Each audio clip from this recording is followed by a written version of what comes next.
Hello and welcome to the Encore Offstage podcast, a conversational podcast where we discuss all things theatre. With me, Adam Guest. With me, Ben Bradley. And me, Lucy GAZZARD. How are we doing, guys? How are we all doing?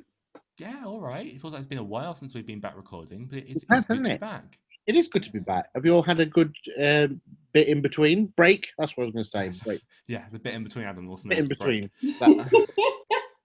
Nothing is eventful. I quite look forward to doing all these recordings. I do. It's good fun. Yeah, it's nice. Especially whilst there's nothing else going on. It's like, Absolutely. it's good to sort of see people and talk to people.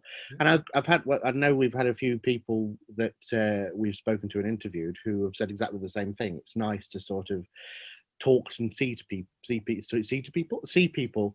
in interviews. Yeah, and in some cases, see different people who you wouldn't know. Exactly. It's always nice. So, Ben, what have you got for us today? I'm bringing a topic this week in which I was talking about your approach to rehearsals. And who's my approach to rehearsals? Well, but just in general and rehearsal etiquette and how you prepare for shows and things. So this should be very interesting. interesting. Chat about that later. We might have to learn a bit of too. I like this. And I'm doing a quiz, which we can go into right now if you would like. Are you guys ready for a quiz? I think that sounds like a great idea. I'm ready for a quiz. Good. Well, good. What we've got today is we have got a quiz based on whether you think that these stage productions are real or fake. Okay. So I'm going to mention a stage production. I'm going to go to you each individually, so don't worry about having to buzz in. You keep your own scores because I can't be bothered. So what we're going to do, so I might say, for example, a name of something, and you've got to tell me whether there is a stage production based on it. Okay? Cool. Doesn't have to be musical. Well, actually, it says, is there really a musical version of such and such? Okay. Okay. Yeah. So it might be worth if you tell me if there's a musical based on these things. Okay. So let's start with Ben. Oh, good. Right. Ben. Oh. Okay. Ben. Dracula.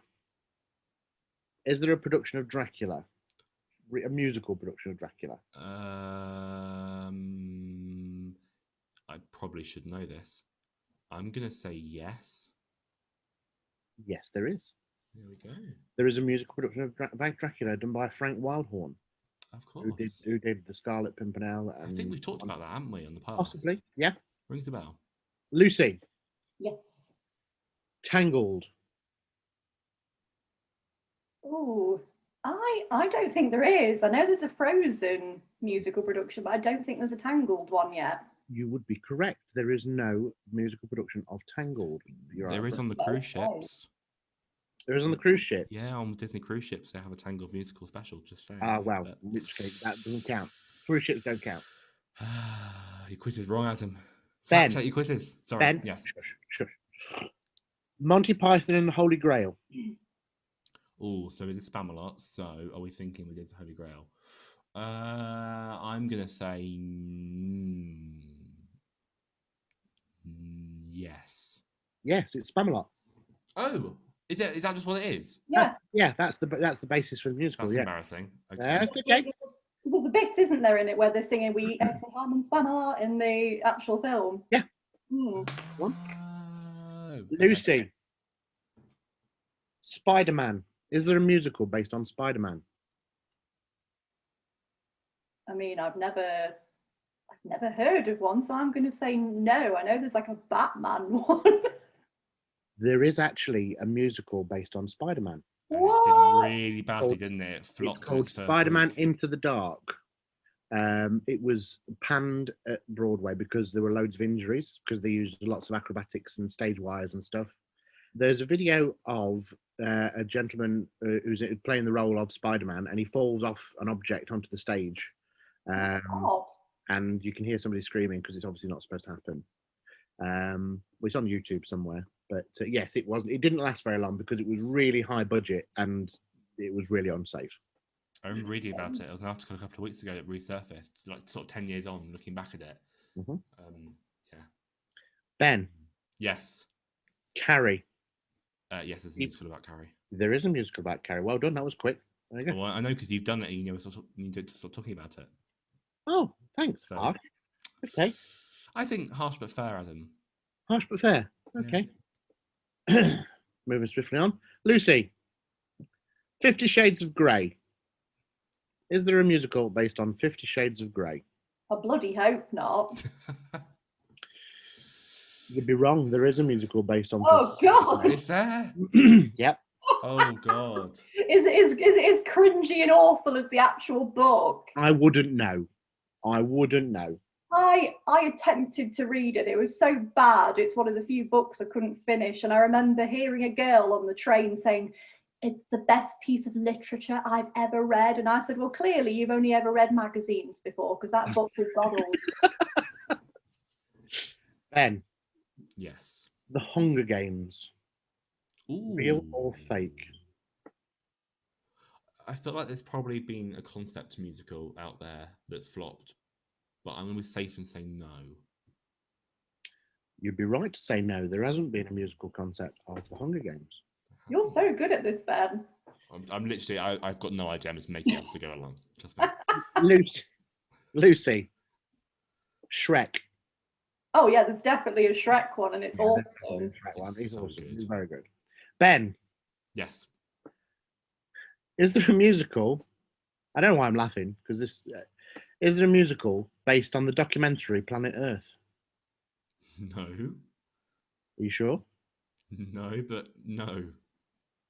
That is the correct answer. Phew. Lucy, Sorry, I've lost count of my own score. It's all right, I've got a score, don't worry. Oh no, we've got 1 point. What's happened to it? Right, sorry, take it back a bit. Lucy, Making a Murderer, the Netflix series. I'm going to say yes on that one. I have a feeling they've done something with that. No, they haven't. There's no musical based on Good Making a Murderer. series, that. You're not doing well, Lucy. Come on. I know. Ben, Hello. is there a musical based on Kellogg's cereal characters? Like Tony the Tiger, Snap, Crackle and Pop. Define musical. Is it like they did a mini A musical in an musical. advert once upon a time, or was it a proper opening? Right. The stage production. Oh, there probably was in the 90s, because we know what sort of acid trip that was. So yeah, Okay. let's take that back, shall we? No, let's not. Let's just keep that in there. No, there is no musical based on the Kellogg's cereal characters. Good. I thought there'd be something from the 90s that had surfaced to everyone. Oh yeah, because it was a real acid trip, wasn't it, Ben? Yeah. Right. Can't say that. Lucy, The Heathers. Oh yes, and it is the best show ever. Love Heathers. Okay. Yes, you're right. There is a musical based on Heathers. Ben, is there a musical based on the film The Holiday? Yes. No, there isn't. Oh. Oh dear. Lucy, Mm-hmm. is there a musical based on Love Actually? I'm going to say no, because I've not heard of one before, and I'd have thought you would have heard of one for Love Actually. You are correct. There is no musical based on Love Actually. Ben, Pirates of the Caribbean. Oh, I'm going to say no, but there probably is. No, there is no musical for the Pirates of the Ooh. Caribbean. There is the ride at Disneyland, but there is Yes. no musical. Yes, because the film was based on the ride, but That's right. yes. Lucy, Mm-hmm. Tarzan. I'm going to say yes, because it already had a great soundtrack for it. Yes, Disney's Tarzan does have a stage show, a musical show. Didn't it flop? Oh yeah. I thought it did. Ben. Yes. Is there a musical based on the film Breakfast at Tiffany's? I've never seen it, which is bad. I'm gonna say yes. You'd be correct. There is. Hey. Yeah. There is a musical based on Breakfast at Tiffany's. Good. Okay, Lucy, Mm-hmm. is there a musical or a stage production on Stranger Things, the Netflix series? Oh, I don't think there is. I've not heard of one. There is one. No, there isn't. You're right. There isn't. But there definitely should be. There should be. It would be Definitely. There should be. Make a good musical. Ben, is there a musical based on US presidents who were assassinated or had an attempted assassination? Yes. You'd be right. Yes, there is. That's a very niche show to go Yeah. with. It's Assassins. It's Assassins by Stephen Sondheim. Oh, yes. The Playhouse did that last year, didn't they? Yeah. Yeah. And the last one, Lucy, Mhm. is there a musical or a stage production based on the sitcom How I Met Your Mother? I'm going to say no. You'd be right to say no. There is no stage production based on them. So well done. So what are the scores on the doors, Miss Forbes or Miss GAZZARD? There is 8 for Ben and 7 for me. So Oh, that's nice and close. Well done, guys. Excellent quiz. Pause. Like I said, there will now be a jump cut Yeah. as our Zoom meeting ends. Yeah, sorry. So now it's time to move on to my topic this week. And this week I thought we'd talk about approach to rehearsals. Okay. So I wrote some questions because I thought we might need them. Oh, here we go. So give him a podcast. He writes questions. Yeah, of course. Do prep. Do you have any tips or tricks for approaching a script or a score that you could give out? How do you learn lines? And is there anything that sort of peeves you about rehearsal etiquette or anything you think is particular, especially as Adam as a director, anything you find particularly important with rehearsal etiquette? So if we start with tips and tricks to learning a script or a score, shall we pass it to Lucy first? Yes. Oh, I think the trouble is, I think I am the worst person to ask about this because I'm really good at memorizing words. And I think it's because when I was a child, I used to do competitive poetry reading. And you got more points if you remembered the whole page. So I used to memorize the whole thing and then, read it out because you get distinctions that way. So I was pretty good at doing it. I used to get distinctions. I came sort of, first in a few, third and second quite a lot. And I find sort of just training your mind to sort of read and remember, I think, is the important thing. I think you've got to really dedicate yourself to doing that because that's the only way you're going to remember it. Just repetition, I always think, is the best way for remembering things. And I always like to do it sort of if I'm, particularly with music or sort of a script, if I'm traveling, so in that sort of dead time when you're doing nothing, like I'd always get it out on the bus and just sort of sit there and do it. Lunchtime, if you're not doing anything, you just feel a bit more productive. And I find sort of if you just keep getting sort of snatches throughout the day where you can do it, then that works a lot. And for scores, I definitely think get a good cast recording and just sort of listen to it. Like I like doing it when I get up in the morning, so put it on while I'm in the shower and just keep listening to it while I'm getting ready in the morning. And then, I think that's the best way to do it. Certainly for me anyway, I find that works, just repetition. I'm afraid when it comes to learning lines, I have a bit of a scientific formula. Oh. So what I do is I get a script and I highlight all my lines and I count how many pages of script have got my lines on, even if it's got one line on, okay?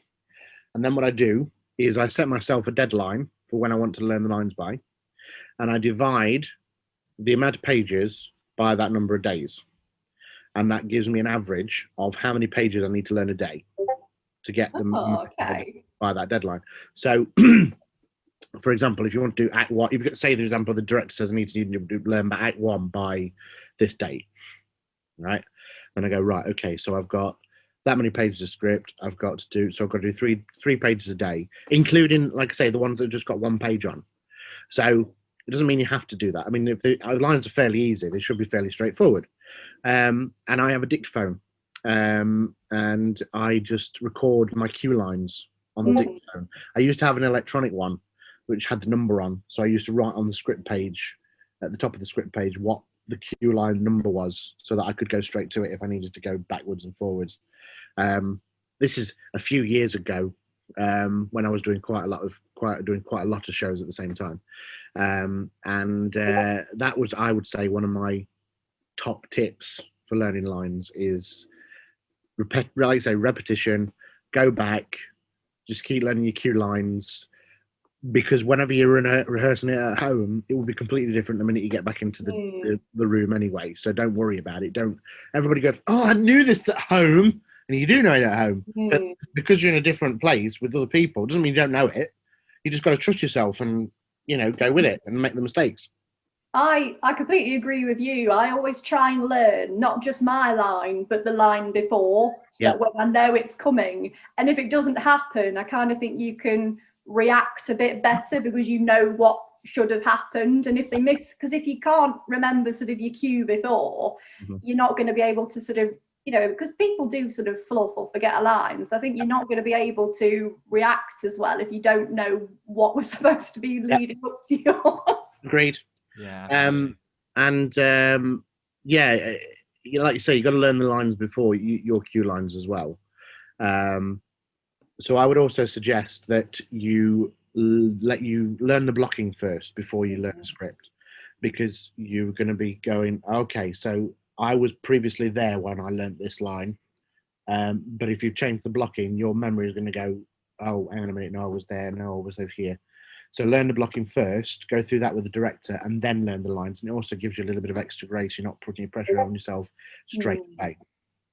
Yeah, I think that's quite similar to me. I mean, the way I learn lines is I had an app for a long time, and I will put the app or like the name of the app here if I remember. If I don't, you won't see that. But I remember when I used to type my pages, and actually quite often the entire script, into this app, especially when I had a leading role. And what it would do was it would read through. I knew you got like Google text to speech, but it would read through the lines and stop when it was yours. And you could choose to have your line be read out or not. So when you were building up your learning lines, you would hear all the lines in the scene, and then you'd know when to come in. And I found that really helped for me because it was just basically having a rehearsal all of the time. Yeah. Cool. So even if I was doing whatever, I would have the app just playing with my lines on, so I could always hear, a bit like a dictaphone, but you can just turn off your own lines so you can read them in. And I thought that really helped with me. And if I remember, the name of the app will be there. See, since I started, technology has changed so much. I mean, the dictaphone that I used, I got originally, was a little mini cassette. So I had to rewind it, record over it, turn it over, if it got to the end. So I had cassette. Manual work, Adam. Manual work. Oh, tell me, I have people to do that for me.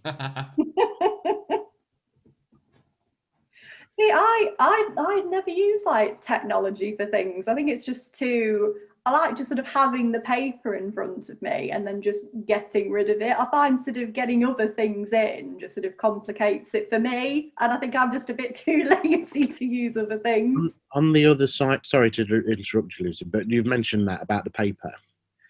As a director, I know that it's important for actors to know what they're doing.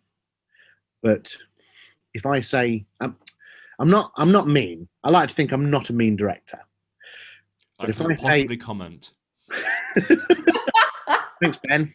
Been under you before. But if don't say like that. No. I've done 3 shows with the guest, which he is. Whoa! And this is a family-friendly podcast. This is. But when it comes to actors and performers having to use their script, you're right, Ben. You okay? Sorry. It's all right. It's fine. It's all right. I'll just say my bit. You carry on. Just carry on. So, if I say books down, that doesn't necessarily mean I'm expecting people to know it off by heart by then. But I just want people to give it a try without their books. Okay. Oh, so definitely. it's not a case of going, you need to know it absolutely off by heart. So for me as a director, there's several stages that you go through as a director and as a cast. You've got your blocking stage, which is where you learn where you're going. You've got your line learning stage, where you learn your lines, but you're still going through the blocking. And then once you've got your lines down, there's the actual hard work And usually as a director, that's the shortest time, because you want as much time as possible to get the actors to put the books down and to get used to the space, to get used to using props, to get used to knowing what they're doing and being confident in what they're doing. So that for me is as like a 3-stage process. No, I get that. I mean, I mostly only directed kids predominantly. I did a lot of kids work on Shakespeare. So I was given a big group of kids and told to put a Shakespeare play on. And that's quite a hard task. Tough. That's tough. Especially when like year 7, year 8. So they're what, 13, 14. Yeah, it was hard. But one thing I was taught when I was that age, and I used when I was directing them, was with Shakespeare in particular. When you're learning lines, if you have a just in your room wherever you are, if you're reading them out loud, and every time your character's intention changes in that scene, they change motivation, you quite literally turn yourself physically and walk in a different direction. And I found when I was learning lines, that really helped with characterization. But for my actors that I had when I was directing them, they took that and ran with it, because they were like, actually, so when they were performing, these young kids who don't know, you can't translate Shakespeare because it's really hard, were finding that they understood the lines without knowing exactly what they were saying. So they knew what their character wanted, and that really helped. I'm going to say something quite possibly controversial here. And I think actors, especially young actors or new actors, should do Shakespeare, even though people think it's really hard and really difficult to understand. Yes, it is old language, but if you get one of these books that translates what you're doing, I always say, if you can perform it so that an average person, and you've got to just over-egg it a little bit, that gives you more of a skill in acting initially than being a really subtle and really, nuanced actor. And he learned so much from that.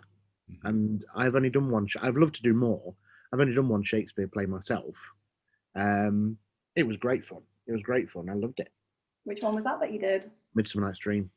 Oh, that's the only Shakespeare I've done, and I didn't performed, and then we did extracts. So we did it was like a half an hour condensed cut, and we actually did revolving cast. One did 2 scenes, but I played bottom, and that was one of the best things I've done. That was the most fun. But then that's why I got picked up to do this direction work, and I directed Romeo and Juliet, which was great fun. And then we started and nearly finished Comedy of Errors, and then COVID hit and we had to cancel it.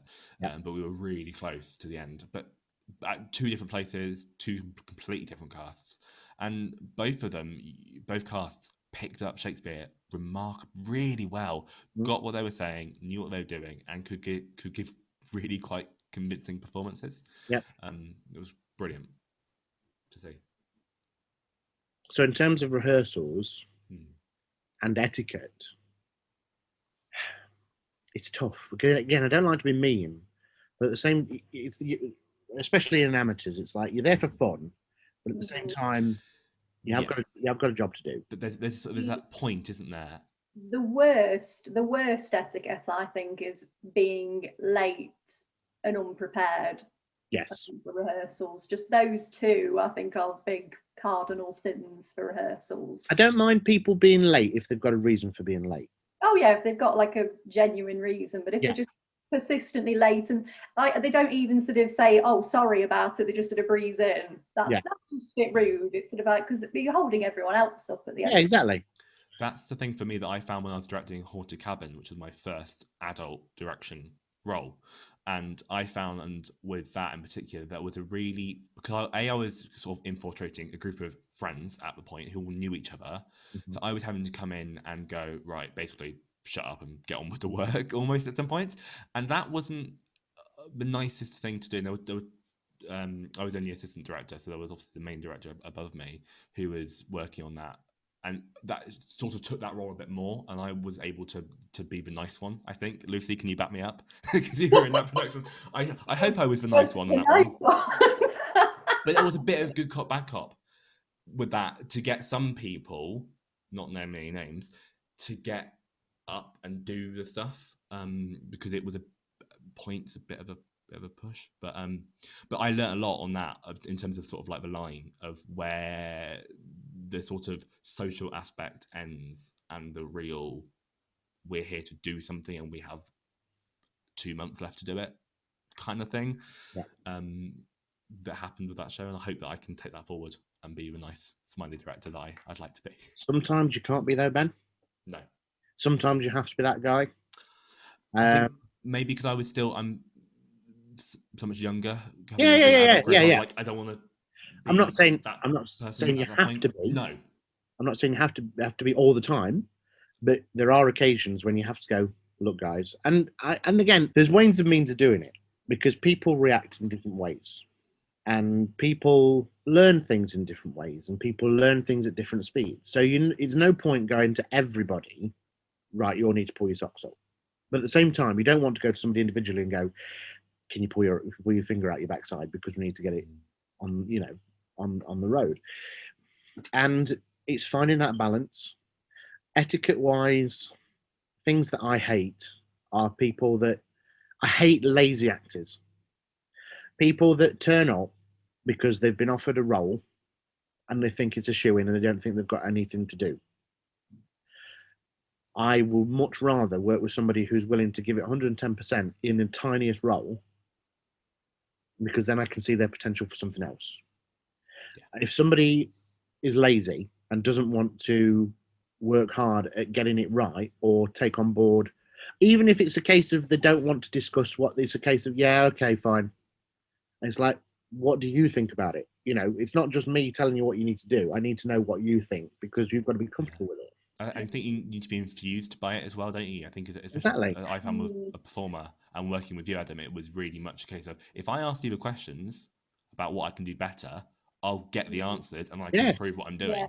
I thought that was really helpful.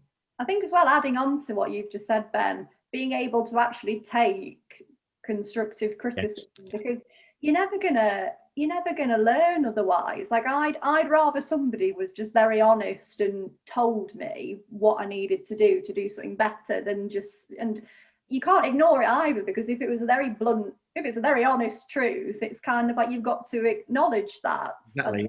Because you're never gonna, sometimes the truth hurts and you've got to learn from that. I think that's the thing I'm fearing most about my next project, and I'm going to go and direct. I'm a bit like, oh god, I've got to try and be because I think it will just be me as a director. I've got to be both sides of that coin. I've got to be that when I need, if I need to be. That's going to be my hardest challenge. Is sort of getting over the fact that I don't like confrontation, and I would never ever want to upset anybody because that's not what I'm like. I can't think of many shows that I've directed where I've had to have confrontation. Okay. So you only have to be the bad guy in the sense that, guys, we need to get your books down now. Yeah. But that's what I've got the fear of. If they wanted, but again, this is another bit about etiquette. Is if people are committed enough, they'll do it. Yeah. Listen to the director. Listen to what the director's got to say, because the director's the person in charge in the room. A director can still be friendly, can still be pally, can still have a laugh and a joke, but at the end of the day, then rehearsal. And again, it depends on the director. It depends on the person. If that person doesn't have very good social skills or know how to deal with people, their message isn't going to come across very well. Yeah. And you've almost got to be a manager, because not only have you got the people in front of you, but you've got other things to think about as well. You've got technical bits, set bits, dress bits, all sorts of things. But at the moment, you need that focus in the room. So I think Adam, that's a really good point to end our discussion on this week. So yes, thank you all for that little conversation. I think that actually brings us to the end of the episode for this week. Quick. It's gone really quickly. It has. Yeah. Had internet issues and all kinds of things, and you wouldn't know because the magic of editing. Yay! It's been a really fun hour and a half. So. Well, we don't tell the people that. No, we don't. Great. It's all saved in the edit. What you see is a nice shiny version of the magic of theatre. And record. And I've got to edit that this afternoon. Right, Adam, when you finished your fun interpretive dance, I think it's time for you to head back to the podcast cupboard again. Okay. Bye, everybody. Hopefully the internet's a bit better in there. Yeah, let's hope. Yeah, let's hope so. Oh, he's sort of freezing all over the place as he walks out. There we go. His head's vanished. He's bye, Adam. Bye, He's everyone. sort of headless as he walks out. Come on. Bye, everybody. You There did we go. put water in his dish this time, didn't you, Ben? Yes, it is. Also, what's that weird shape that's emerged behind him? There's some form of ghost in his Same house. jacket every time. Oh, wow. So all that remains to be said is a big thank you for everyone for listening and watching. If you'd like to support us further, you can follow us on Instagram, Facebook and Twitter at Encore Offstage Pod. We also have a Patreon where you can support us a little bit more, and you'll find a link to that in the description. He's come back! It's all right, I've forgot something. I'll see you in a bit. Bye. Bye. A link to our Patreon page will be in the description down below. If you fancy, you can give us a rating or review on your podcast app of choice. That would really, really help. If you're watching on YouTube, subscribe, like, comment, notification bell, all that fun stuff. You can now find on YouTube as well 2 playlists. There's playlists for our season 1 episodes and our season 2 episodes there. So all that remains to be said is thank you so much for listening and watching. And from me, Lucy and Adam, we'll see you all next week. Bye-bye. Bye. Wow, high energy episode, guys. We We didn't all feel really shattered throughout that.